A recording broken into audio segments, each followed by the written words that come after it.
Bonsoir à tous et bienvenue dans Yes Weekend, votre émission culturelle sur Calédonia. Ce soir, nous vous proposons de découvrir l'univers d'un sculpteur, mais pas n'importe lequel, car l'artiste que nous recevons dans cette émission est aussi et surtout tailleur de pierre. Il s'agit de Mathieu Tardy. Je vous laisse découvrir le teaser.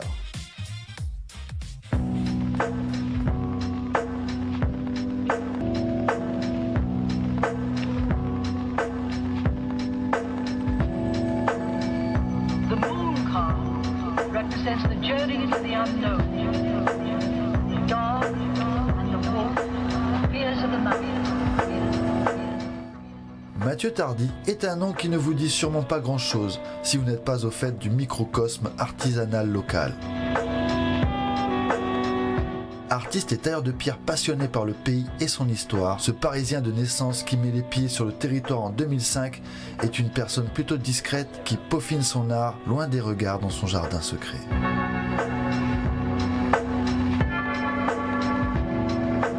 Mais si vous ne connaissez pas l'artiste, vous connaissez malgré tout son art. You see the crowd attempting to climb out the water. Disséminé dans le pays, à l'image du chœur installé dans le village de La Foi, réalisé par Mathieu et ses compères de l'association Harry. Bah ça y est, elle est posée, ça y est, c'est bon, c'est soulagé là. C'était un peu compliqué, voilà, ça y est, elle est là. Aujourd'hui, Mathieu se met à nu avec une toute nouvelle exposition intitulée Pierre de Fronde.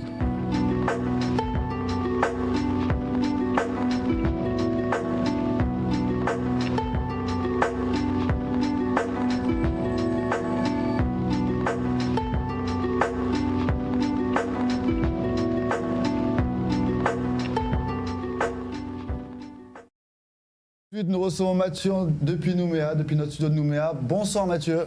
Bonsoir Mathieu. C'est marrant de s'appeler comme ça. C'est un plaisir de te recevoir dans cette émission ce soir, à la veille de cette exposition que tu prépares. Tu es artiste tailleur, donc sculpteur, mais aussi tailleur de pierre et donc par la même occasion artisan. C'est bien ça. Avant de rentrer dans le vif du sujet, c'est quoi vraiment la différence entre tailleur de pierre et sculpteur, Mathieu ? Alors le tailleur de pierre, ça va être plutôt travailler sur les chantiers, tout ce qui est architecture sur les bâtiments, restauration de patrimoine, tout ça. Exact. Atelier aussi, bon, de la création, des choses comme ça, cheminée, celui qui fait des vasques, qui... Voilà, ça c'est le métier de tailleur de pierre. Après le métier de sculpteur, ça va être plus les formes sorties de la géométrie, plutôt rondes, la sculpture humaine, la sculpture des feuilles, voilà, la végétation, les animaux, tout ça. Alors raconte-nous ton quotidien, comment ça se passe ? Tu jongles entre les deux ? Un coup artisan et un coup artiste ? Bah, j'étais très longtemps artisan et là je suis plus artiste, on va dire, je fais plus de sculpture, mais bon, je continue à jongler pour des raisons financières ? Souvent financières, parce que c'est pas évident de vivre de gagner beaucoup d'argent, assez d'argent en tout cas par la sculpture en tout cas. Exact. Voilà. Alors l'une des dernières expositions auxquelles tu as participé s'intitule Plume et Nervure, qui s'est tenue pendant un bon moment au Centre culturel Chibaou et qui a réuni au moins une trentaine d'artistes. Depuis, elle a commencé à se déplacer au pays. Mais quel genre d'expérience est-ce que toi, tu as vécu avec les autres artistes réunis pendant cette résidence au Centre culturel Chibaou ? Bah, c'était un projet qui date ça avait commencé, l'idée à germer dans les 2022, 2021, 2022. Après, le temps de monter l'idée, le projet, voilà, ça a pris un peu de temps. Il y a eu les émeutes qui sont passées par là. Ça a repoussé et voilà, on avait besoin de se retrouver entre artistes pour créer une expo qui parle commune et puis qui parle de notre époque. C'était surtout sur l'environnement et puis sur dans le monde dans lequel on vit, quoi. Chaque artiste a pu donner un peu sa vision. C'était très orienté vers la nature. Assez impressionnante comme exposition avec toutes ces œuvres. Mais alors pourquoi pour toi c'était important de se retrouver après les émeutes lors d'un tel événement ? Il n'y avait pas eu depuis un certain temps une exposition aussi collective avec autant de monde. On était quand même une cinquantaine d'artistes. Ah ouais, quand même, beaucoup plus et que je pensais. On l'a fait un peu rayonner en province sud, à Thio, à Farino et là dernièrement à Yaté, au parc de la Rivière Bleue. Là, on a fini de faire le tour de l'itinérance de la province sud. Et bon, on espère qu'on a touché un peu le cœur des Calédoniens. Et voilà, il y avait vraiment beaucoup d'artistes de qualité, un panel assez large du pays. Et voilà, on a voulu montrer quand même la diversité d'expression du pays, que ce soit la peinture, la sculpture, la gravure, le métal, le bois, la pierre. Enfin voilà, moi j'ai partagé mon travail de pierre. Il y avait aussi voilà de la porcelaine. Enfin, c'était très varié quoi. Hein. Je pense que ceux qui ont visité l'expo en ont un bon souvenir, que ça les a touchés et que ça leur a parlé quoi. Mhm. On a besoin au pays de ce genre de moment-là où voilà, les artistes s'engagent sur un thème et viennent s'exprimer pour donner leur parole. C'est d'une certaine manière, c'est leur parole. Hein. C'est visuel, mais c'est leur âme qui donne dans la matière. Voilà. Ok. Et justement, depuis cette gigantesque exposition, tu t'attaques à un projet beaucoup plus personnel. Hein. Cette exposition dont on parle, en solo d'ailleurs, qui est En intitulée... solo, ouais. Elle s'appelle Coup de fronde. T'as dit pierre de fronde tout à l'heure dans le teaser. Oui, c'est Coup de fronde en fait. C'est Coup de fronde, voilà. Donc ça, ce projet, il est né un peu avant les émeutes. J'avais déjà commencé à faire des œuvres en rapport avec la fronde et puis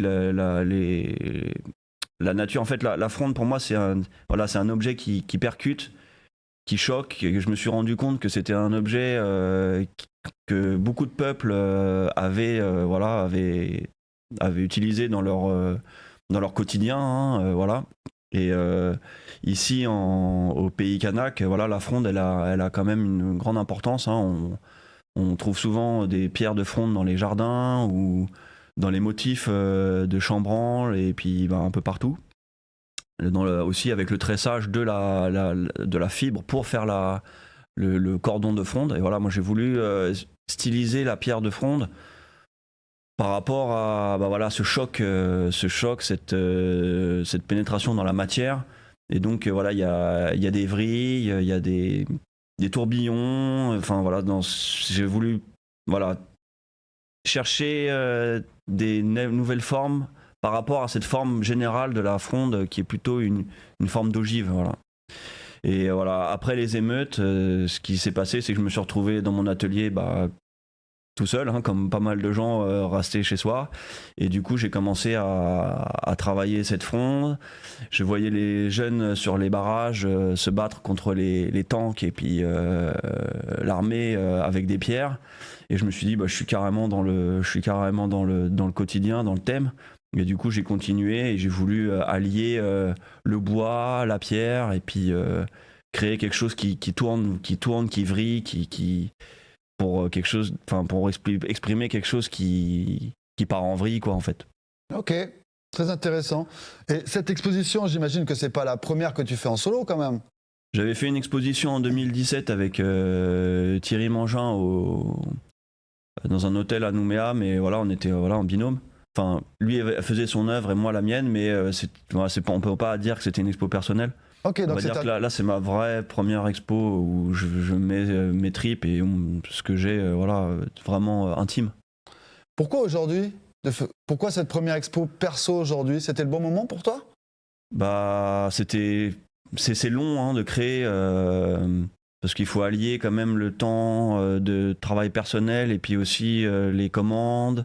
Les demandes, parce que, en fait, je travaille pour beaucoup de gens. Hein, je travaille que ce soit pour la province, pour des particuliers, pour des entreprises, pour les églises. Enfin, je travaille comme la pierre. C'est une matière qui regroupe, qui peut toucher beaucoup de choses. Donc, il faut que j'allie mon temps. C'est pas facile, mais bon, voilà. Là, j'étais prêt. J'ai eu des aides aussi. Des administrations pour m'aider pour prendre ce temps, c'est pas évident quoi. Mais voilà, là j'ai réussi à caler ça là pour maintenant. Ça c'est pile poil après les provinces, après le vote. J'ai l'impression que ça tape dans le mille quoi. J'espère que ça va toucher les gens et puis que déjà moi ça m'a fait du bien de le faire. Ouais. Ouais, ça m'a. Avant tout. Avant tout, ouais, ça m'a fait du bien de le faire et puis d'expérimenter des nouvelles formes que j'étais pas du tout là-dedans avant. Ça pourrait paraître abstrait. Il n'y a pas de fleurs, il n'y a pas d'animaux, voilà, c'est que du. Et puis voilà, c'est surtout le travail de la jade néphrite, hein, qui est une pierre du pays que tout le monde connaît. Eh bien, justement, Mathieu, moi, je me questionnais sur l'origine de toutes ces pierres, hein, et je suis venu vers toi il y a quelques jours pour montrer un petit peu à quoi ça ressemblait, et je voudrais qu'on regarde un petit reportage pour que les téléspectateurs puissent avoir une idée de la diversité des pierres sur lesquelles tu travailles. Ok, On regarde ça tout de suite, on réagit après. ça marche.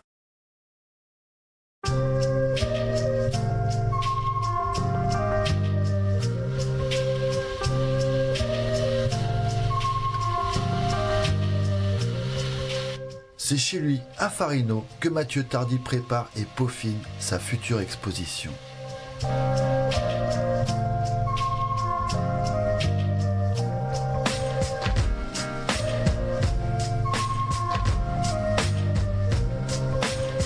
L'artiste est dans les starting blocks, alors que le vernissage de l'événement doit se tenir dans à peine 2 semaines dans le musée de la mine de Thio. Première étape pour le tailleur de pierre qui compte bien faire circuler cette exposition dans d'autres lieux par la suite.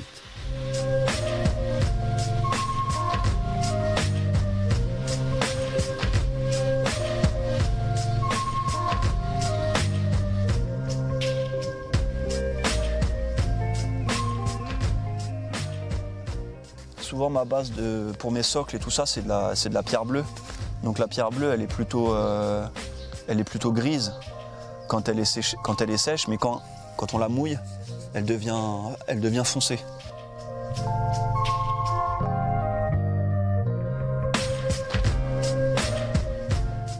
J'utilise plusieurs pierres. Bon, ça c'est la jade néphrite de la rivière. Donc là, ici on parle souvent du jade, on dit le jade de Calédonie. Il y a le jade néphrite voilà, c'est une qualité de pierre qu'on retrouve beaucoup dans les rivières, dans les montagnes, qui était utilisée par les vieux ici avant. Et ça, bon, par exemple, ça c'est du catcha. C'est des blocs de catcha qui viennent de l'île des Pins. Et là, voilà, ça c'est un autre jade de la rivière bleue. Donc avec la lumière, quand on le met à la lumière, voilà, il est translucide. Et après, bah voilà, il y a des pierres comme celle-là. Là. Ça c'est plus du calcaire de Nouméa. Donc il passe du violet au beige. Hein. Et puis il est veiné avec du quartz. Enfin voilà quoi, il y a beaucoup de veinage. Et c'est à peu près les pierres que j'utilise quoi.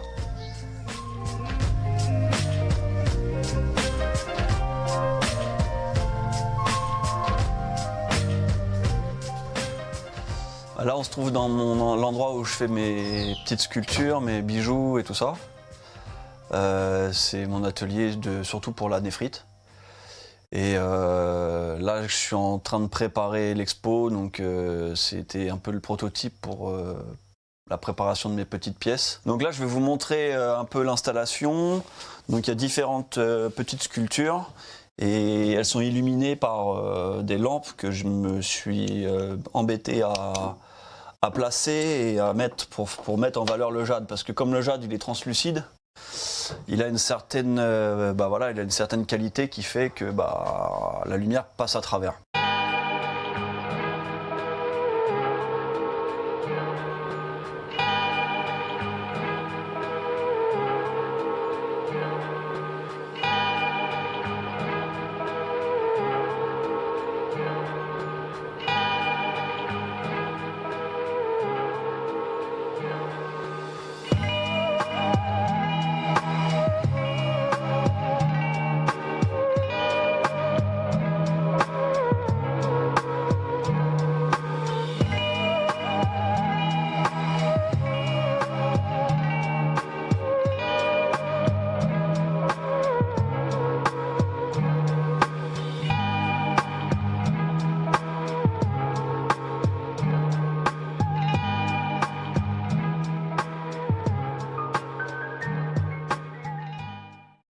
Voilà pour ce petit extrait, Mathieu. Quelle diversité de pierres, c'est assez impressionnant quand même. Hein. Catcha, jade de l'île des Pins, pierre bleue.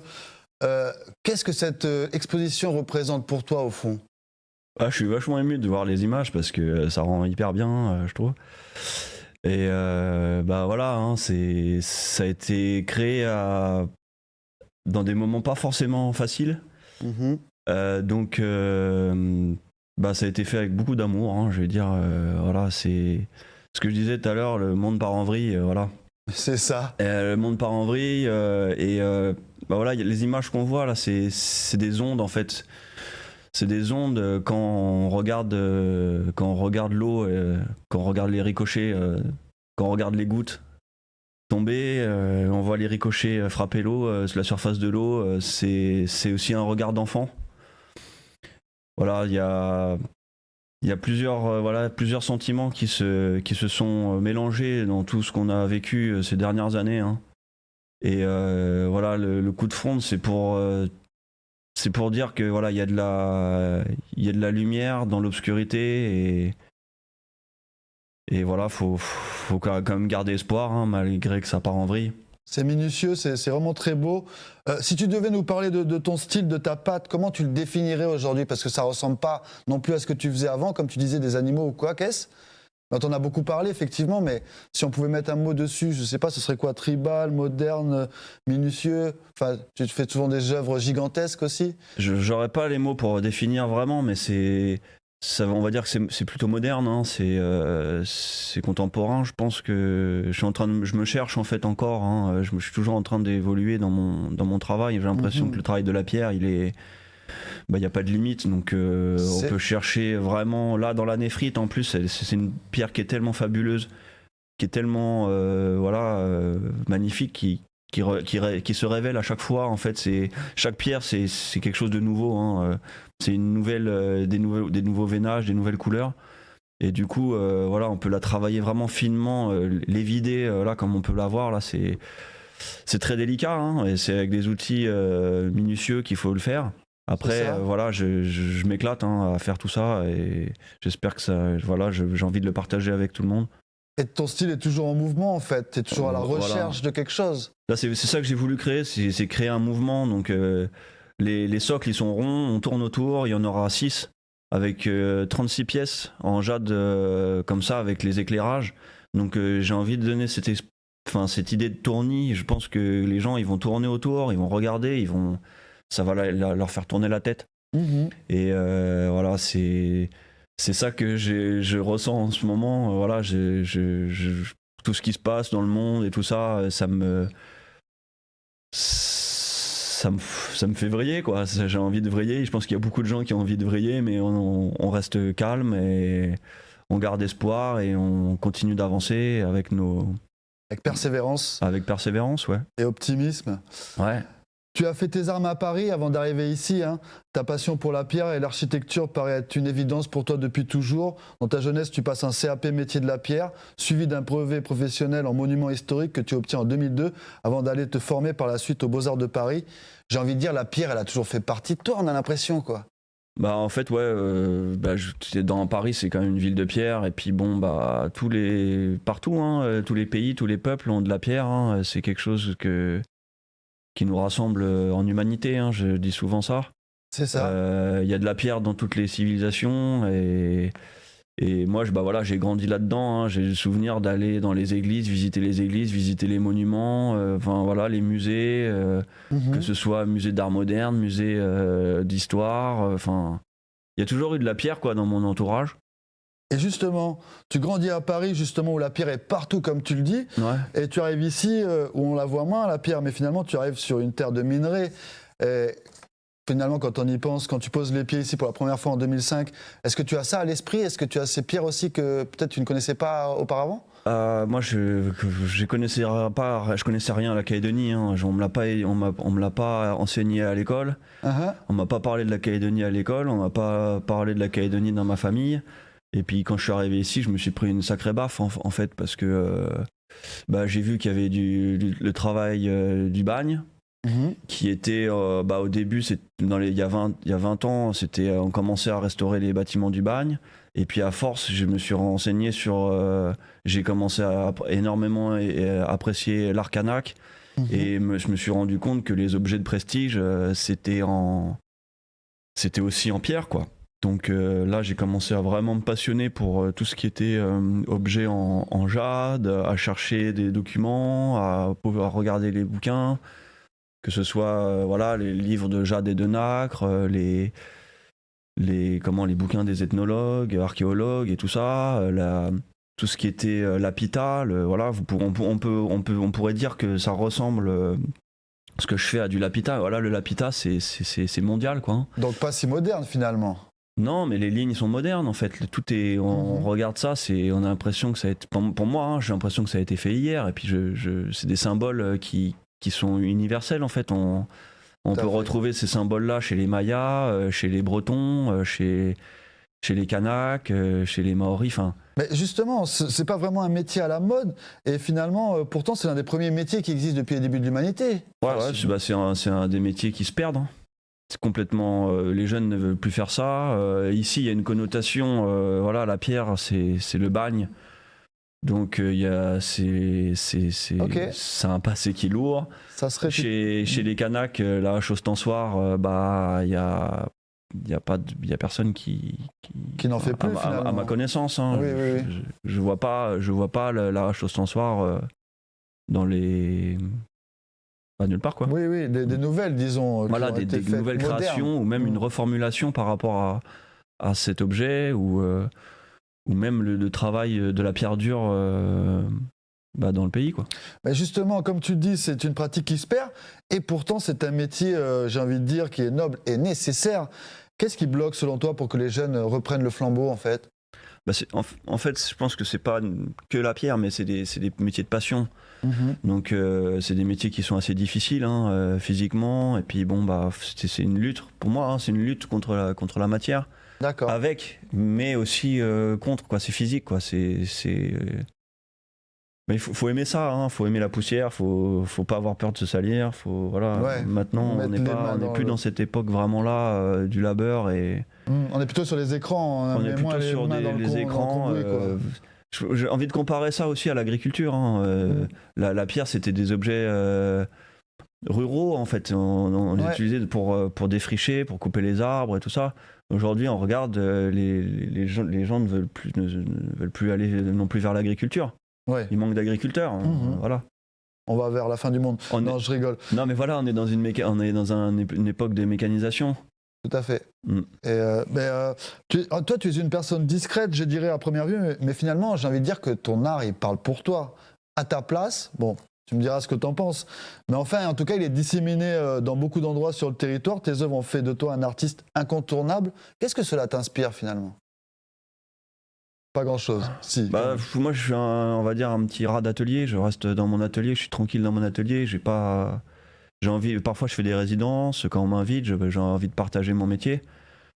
Voilà, je sais pas, peut-être que c'est la pierre qui fait ça. Hein. Je sais pas comment te répondre, Mathieu.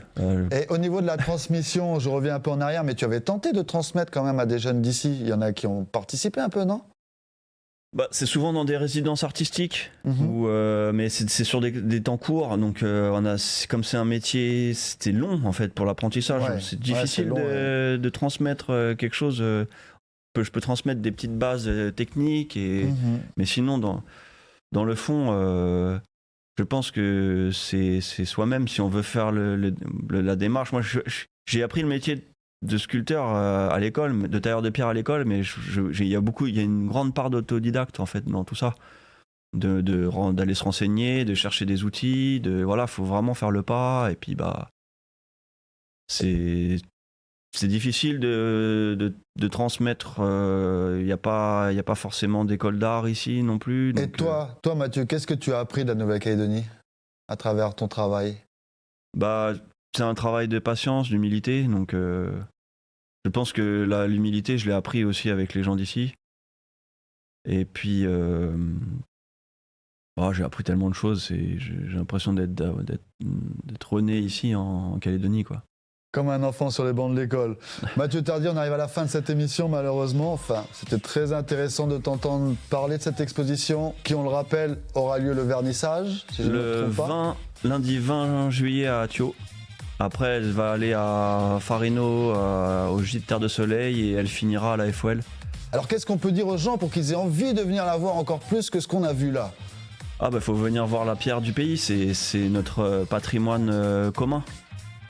C'est notre patrimoine commun, la pierre, et il n'y a pas que le minerai de nickel, et il y a tellement de richesses dans ce pays et tout est endémique. Donc venez voir la matière, venez voir la création, et puis moi je serai là aussi sur place pour accueillir les gens, pour s'ils ont des questions, leur expliquer voilà, mon parcours et puis les techniques. Et puis s'il y a des jeunes qui ont envie de se lancer là-dedans, bah moi je suis là pour Répondre à passer leurs aussi la questions. main, quoi. Ok. Ouais. Merci beaucoup Mathieu Tardy d'être venu dans cette émission. Merci à toi. On te souhaite en tout cas une belle exposition qui sera itinérante par la suite, on le rappelle, vous n'avez qu'à vérifier sur l'affiche. Et nous Mathieu, bien, on se dit à la prochaine. Ok, à la prochaine, bonne À soirée. très bientôt mon ami. Salut. Quant à nous, chers téléspectateurs, eh bien, c'est le moment de se laisser, en espérant que vous ayez passé une bonne émission avec nous. Nous on se donne rendez-vous la semaine prochaine, même chaîne, même heure. Et d'ici là, faites attention sur les routes. Moi, je vous souhaite un bon week-end.